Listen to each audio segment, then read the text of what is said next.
Welcome to mark TV.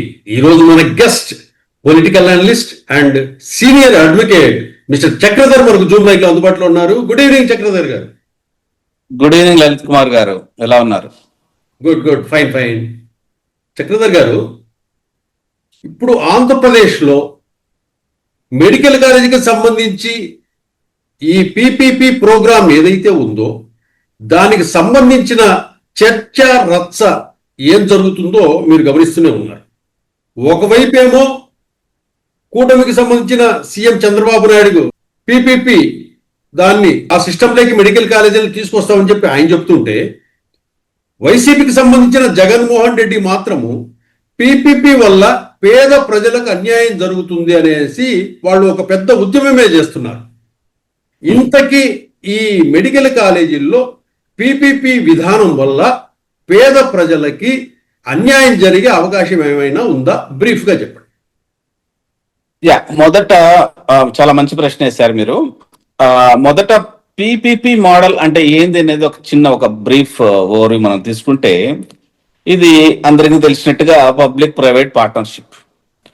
దీని కింద ఎన్నో ప్రాజెక్ట్స్ ఇండియాలో రన్ అవుతూ ఉన్నాయి. ఇది మనకు కొత్తగా వచ్చింది కాదు, ఒక చంద్రబాబు నాయుడు గారు కొత్తగా ఇంట్రడ్యూస్ చేసింది కాదు.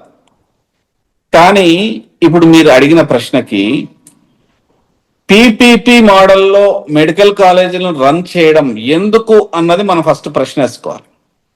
ఆ ప్రశ్న మనం మొదట వేసుకున్నప్పుడు, ప్రజెంట్ 2020లో జగన్మోహన్ రెడ్డి గారు 17 మెడికల్ కాలేజీలు అనౌన్స్ చేశారు.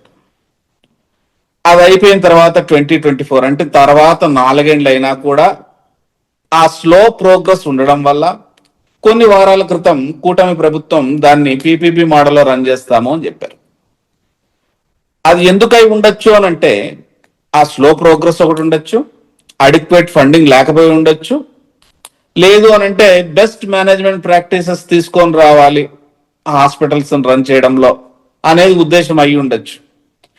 ఏది ఏమైనా మిగతా ఇండస్ట్రీస్లో, మిగతా సెక్టర్స్లో పీపీపీ మోడల్ అనేది చాలా సక్సెస్ఫుల్ గా రన్ అవుతోంది. కాబట్టి దీంట్లోనూ పీపీపీ మోడల్లో రన్ చేయడం అనేది తప్పేం కాదనేది నా అభిప్రాయం.